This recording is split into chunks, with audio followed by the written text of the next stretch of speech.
Okay, so now we're going to draft out the back pattern, the back bodice pattern. And the first thing we want to do is draw the length of the shirt. So whatever length you have, you're going to go ahead and draw that line.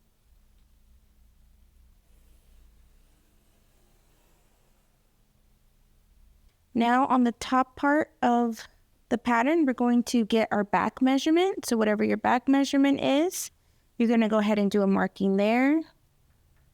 And then you're going to draw a line. Make sure that you have your 90-degree angle. Then we're going to do our armhole height. We're going to mark that up.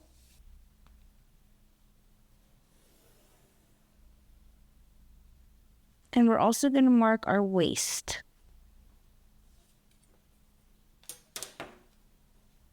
I'm going to mark my waist. And then I'm also just going to make a line. So I have my marking here. And then I also have my back marking here. And then in the middle line, we're going to do our bust line. So I'm going to mark my bust now. Also in the middle line, I'm going to mark my back line. And then now I'm going to connect all the dots. So I'm going to do the back lines. I'm going to connect those together. So now I'm going to mark my back to my back. So I added my back length here in the top line, and I also added it to the middle. So I'm going to connect those dots together. And now I'm going to connect my waist dot to my bust line dart. So I'm going to connect those two lines together.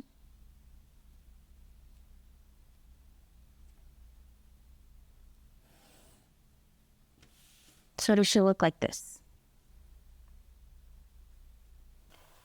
Okay, so now we're going to go to the back, and then we're going to drop it down 1.5 inches.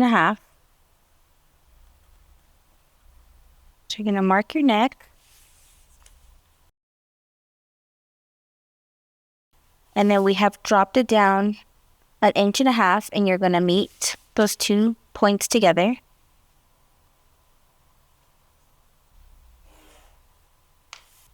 Okay, so now that we have our neck slope here, we're going to draw parallel lines going up. So at the point, at the shoulder, you're going to go up. And then you're going to be parallel on this side as well. And then go up. From here up, you're going to mark 3/4 inch. And do 3/4 inch.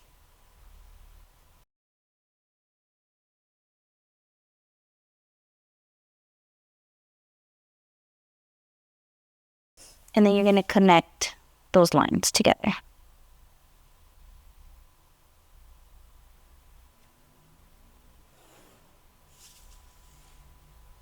So now I'm going to draw the back curve of the neck. You're just going to mark it from this point down. Yeah, a slight curve. If you want to go deeper, then you can adjust it, but that should be good enough. So now, like we did in the front, we're going to do it in the back. We're going to drop 2 inches. And we're going to mark this. And now we're going to be doing our dart on the bottom waistline. We're going to be making our dart again.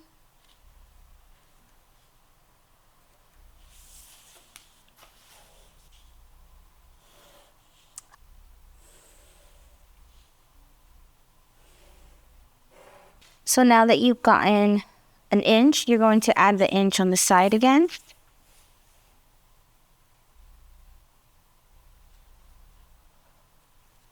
And then make your new waist measurement.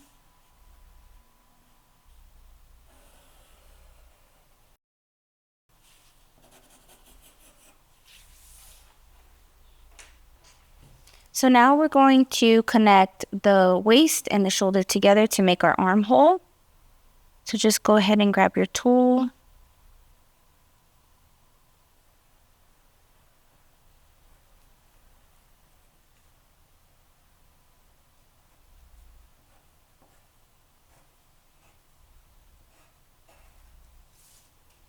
And if you want to define and make it more slope, you can go in there. Just correct it. So more of a slope here. So we're going to match up those lines. And match it up to the existing ones. And I like the more of a deeper.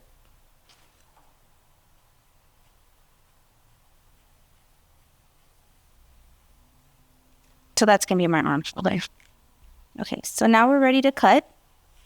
We're going to cut this out.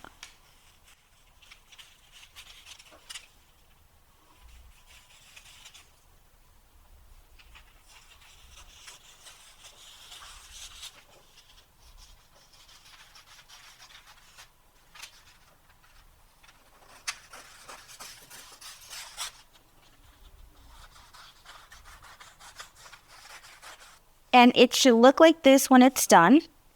And then I'm just going to label it back so I know this is the back.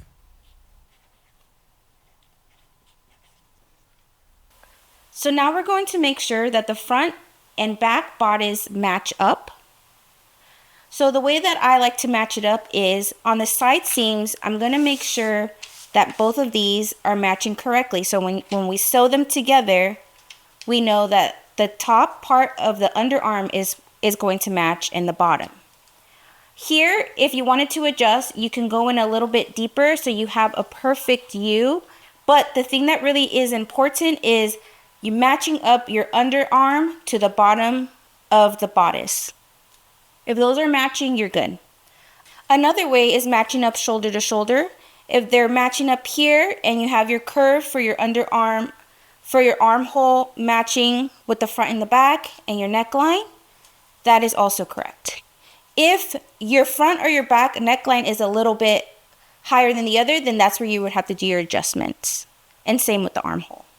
But if it matches, you're good.